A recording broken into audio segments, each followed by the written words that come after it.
welcome.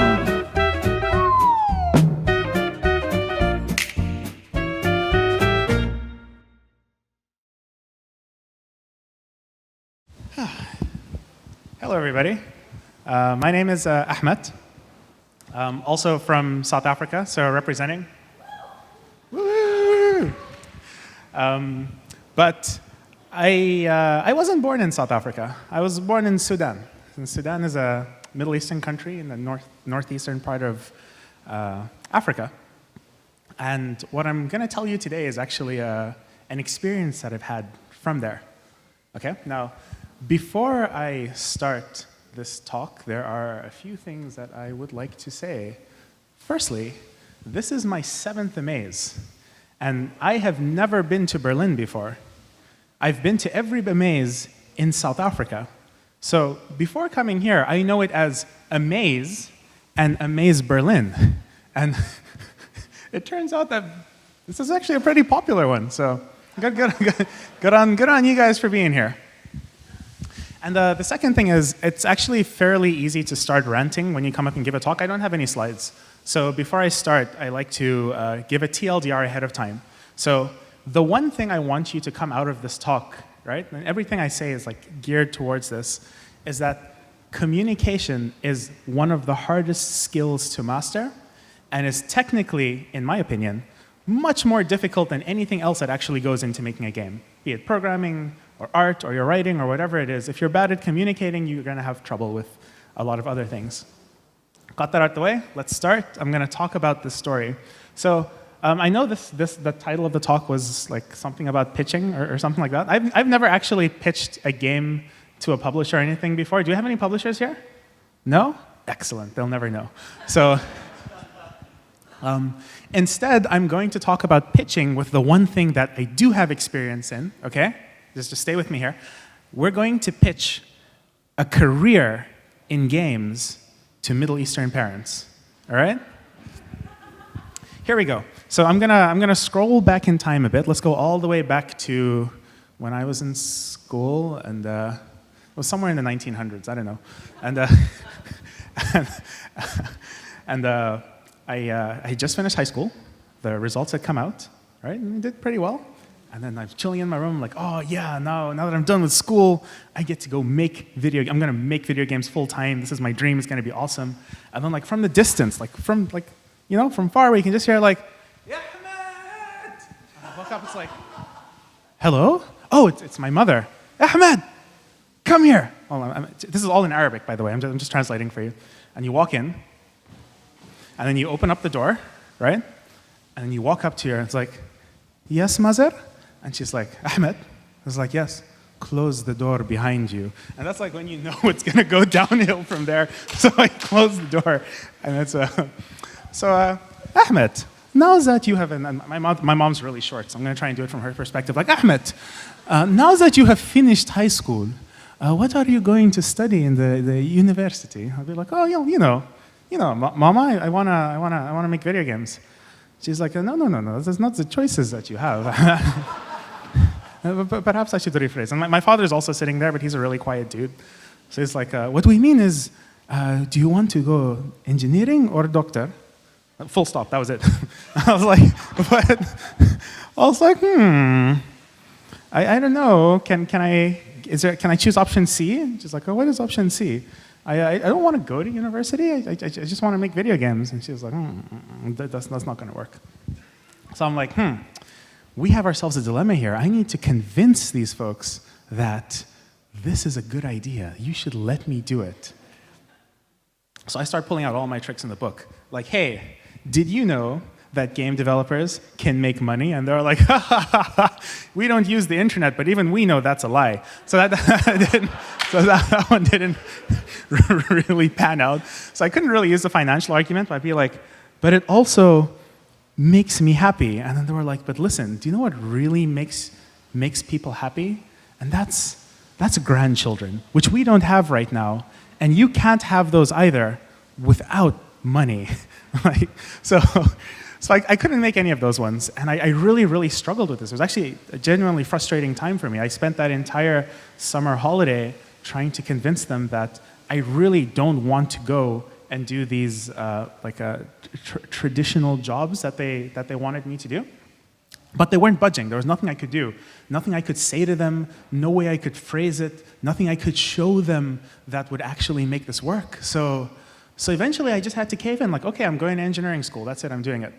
And I actually did it. It took me a very long time. I graduated electrical engineering. I have never worked a day in my life as that, never will. But it was an important part of my journey, like to realize what it was back then that they were really trying to tell me. So I'm gonna impart some of that to you. For them, this was in South Africa. So for full context, I was born in Sudan, but I grew up in South Africa. My parents moved there. We had traveled throughout a few African countries before eventually landing there and spending the rest of my formative years in that country. And my parents were both immigrants. And there's a very big cultural difference between Northern and Southern Africa. So for my parents, this was like a very scary and very difficult experience. And in retrospect now, for me, I can tell you that what they were telling me wasn't that we expect you to do this and this, like one of these two choices, simply because we are the authoritative powers in your life. No. They were just very bad at communicating to me what they really wanted. And what they really wanted was for me not to experience the life that they had experienced. For them, this is something very important, and for any immigrant parent, actually, because there's a lot of difficulty you go through in doing that. Like I myself have, I've never been to Europe before, and I recently moved to Amsterdam in January, and I can really appreciate the kind of uncomfortableness that they were feeling. There's a strong otheringness that happens. But enough of that. So how did I eventually pitch it to them? Well, here's my pitch. Yes, I'm going to engineering school. Then I go to engineering school. Then I make video games anyway. It works, trust me. And what I really needed to do was to communicate to them that I could do this and be successful at it. So there were several steps that I took. I was in my first year of varsity, and when I entered university, there was no I didn't really know the local game development community very well, and they weren't very big in the first place. So I actually walked up to the department head and I'm like, hey, listen, I know I've just started here, but would you let me lecture? And he was like, what? And I was like, what? And he was like, okay.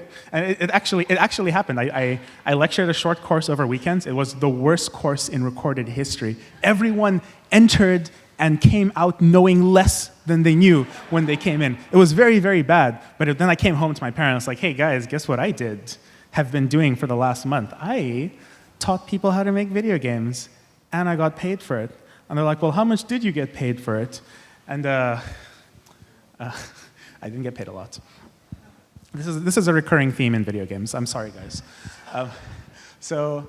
And then I'm like, no, I need to take this further. I came into my second year, and I'd been like going to all the game jams. I'd been like trying to speak, trying to make myself known so that someone would hire me. And eventually I got really lucky, and I actually was hired by someone. And I had an actual factual job in the games industry, and I was doing it while I was studying.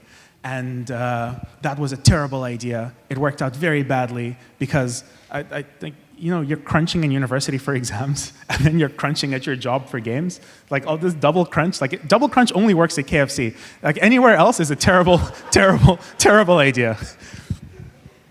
And I went to my parents again, like, listen, I did this thing. Don't you guys think that I could genuinely make it? And they were like, nah, fam, it's not happening. So I was like, okay, whatever. I studied, I finished my studies, and I continued to work in games anyway. And then I ended up burning out, and then like I'm on a break from games. Maybe this is a South African thing, I don't know. But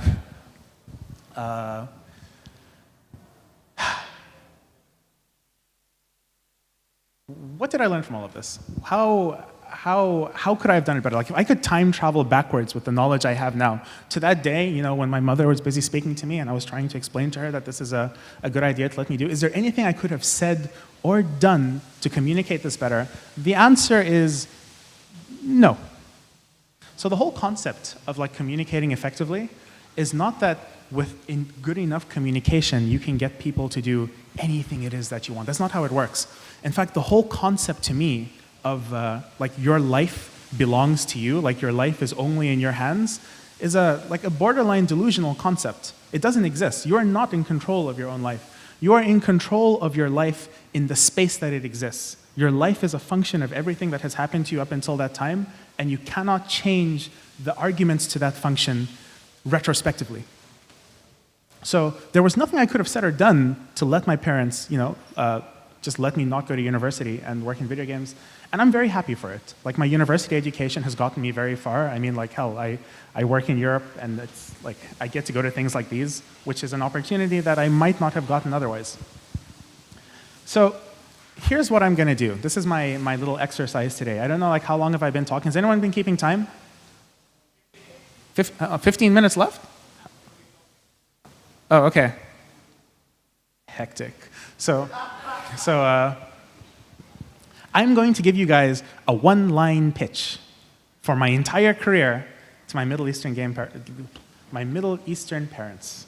All right? So everyone stay with me here.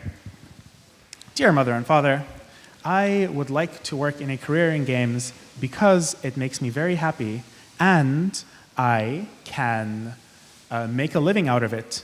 But I will do so after doing what you require of me, which is to have a university education. And that's it. And then they would have nodded and said, okay, we're fine with that. So here is the other part of this. Everything I say here right now is actually, like, just looking at the crowd over here, which you can't see from the camera, by the way, but I'm going to describe it to you in the future, which is this crowd does not look like me. They have not experienced the things I have experienced, and any advice that I can give you is very, very subjective. So here's today's exercise. It's going to be an interactive thing. I gave you my one-line pitch. It was probably very bad. I'm not very good at pitching. I hope you didn't come to this talk with the expectations that you would learn how to become a better pitcher, because that is not what I have done. However, I would like to invite people from the audience to come up to that mic over there in front of me and give us a one-line pitch. This is the Q&A, by the way. My talk is over. Like, I'm really glad, and I never want to do that again. So I'd like to invite people to come up, give us their story, give us their one-line pitch, in the hope that if you had a question in the Q&A session, that there is someone here who had an experience that was similar to yours. So here's what we're pitching specifically. You, in your formative years, were trying to pitch either to yourself, I can do this, to your parents, or to people in power in your life, or to your friends, or to whoever it was. Retrospectively, now that we're all here, how could you have communicated better to people in the past what it is that you want to do, or like why it is that they should let you do it? It's experimental. I hope this works out. Who's brave enough to be the first person to step up? Anybody? Anybody? Anybody? Oh, fantastic! Thank you, thank you, thank you, thank you. The stage is yours. Hello, everybody. My name is Eli Abraham. So this talk was super relevant to me as someone who's also the child of two immigrants, one of which was a Middle Eastern parent. And I don't know, so my strategy I can't possibly recommend to everyone, because how it went, my father is the Middle Eastern one of the two, and what it turned into with him was just like, I'm very stubborn, and so is he, and it was constantly bashing heads. And when you were saying like what they want to hear, this, like you said, it's a very immigrant parent mindset. Like, we don't want you to have the life we did, which was huge for my parents, and it was like definitely drilled into me from my father, very literally even. I don't want you to ever have to do A, B, and C like he had. But I realized that the thing that was at the center of it all for me and him, like, he cared about me so much, mostly because he's a narcissist and I was his legacy. So what was most important to my father was that we had a relationship at all, which we don't now because of the thing you're describing. And if I could have gone back, it would have actually probably sounded more like a threat than anything else. It would have been like, here's a thing I'm going to do regardless of what you think. And if you want to have a relationship with me, you have to support me. Because that's what happened with my mother, who is extremely supportive of my career in games. Like, to a really weird degree even. I think like she knows that it's like a really jumbled up dream that could go anywhere. And yet she's still like, how can I help you? Are you getting by? Like, she's not like, when are you going to get an honorable job? Which I say because that's exactly what my father said to me. Yeah. She very much was just like, I want you to follow your dreams. And she said that, and I said in response, well, I am, but my dreams were never to make money. My dreams were to make games and audio for games, which is what I do. But to my father, with whom I felt I most struggled, it would have been like, so I don't know how this is going to help you in your lives and your like game careers. I don't know, but maybe a lot of us as game developers have had this struggle with our close friends. I know many people have had it with family members and close friends who don't really get it or don't think that this is life-sustaining or whatever. And that behavior is often toxic, and I think we can all agree on the idea that toxic personalities should be cut out of our lives. But in many cases, we don't want to do that because those relationships are super important to us, or they're just so embedded in our lives already that we don't even know how to imagine our lives without these toxic relationships. But like the one thing I wish my father and I had was a relationship that wasn't toxic, and I would have used that as the opportunity to be like, hey, your lack of support for me is destroying our relationship, and if you want to have a relationship with me, you have to support this, or it's over. And that's what happened, and we don't speak anymore. So, if you could travel back in time to when your father gave that ultimatum, is there a pitch you could have made to him? Like I just gave it. It would have literally been like, hey, I'm going to do this regardless. Because you were saying like they want to see that they don't that we don't end up in their position. Yes. And I realized that what was even more important to him was that we had a relationship at all. And I was like, yo, as your child, if you want to have a relationship with me, like this is going to happen with or without you. I see. If you want to be with it, then choose to support me. And that's it. That's the only thing I could have done in my situation. All right. Awesome. Thank you for sharing that with us. Yeah, thank you. So we've still got some time. Oh, yeah. Someone pointed. Please come up and speak. Oh, Red Reno. Guys, this is like the future of talks. You just don't speak. You just get up on stage and be like, all right. Oh, I'm done. Yeah, that's it. That's my pitch. Nothing. Oh. I'm choking. Hello? Can you guys hear me? Yes. Is Afghanistan Middle Eastern? I don't think so. Are they? I don't know. It's not in the Middle East. No. But anyway, both of my parents are super mixed race and from lots of parts of the world. But we are from a place in South Africa called Lenasia. I can't believe I said that, and like people all around the world are going to hear about that, putting Lens on the map. But anyway, it's like super fucking backwards a lot of the time. You know what I'm talking about, Ahmed. And it's quite a Muslim community. And both of my parents are Muslim. They divorced, and I don't really have much to do with my dad because he's not cool at all. He's more like this weird uncle. And yeah, my stepfather is like my real father. And yeah, he was amazing. So when I decided to like kind of go into video games, I already knew it wouldn't be a problem for him. My mother, though, that is a really crazy woman. And like I understand that she's underwent a lot of things in life that led her to behave this way. And she raised us single-handedly for a very long time. Like I said, my dad's a dick, he wasn't involved. And I have 3 older siblings. So just to give you some backstory, my mom had to drop out of high school when she was in grade 11, and she wanted to be a doctor, and she was like super smart, she was gonna get there, but her mom died. And her dad couldn't afford to like look after her and the rest of her siblings. She had 4 other siblings. Muslims don't play when it comes to having kids. Like, they have a lot. And so she had to leave school to look after everyone. And all she ever wanted for us was for us to get a really good education.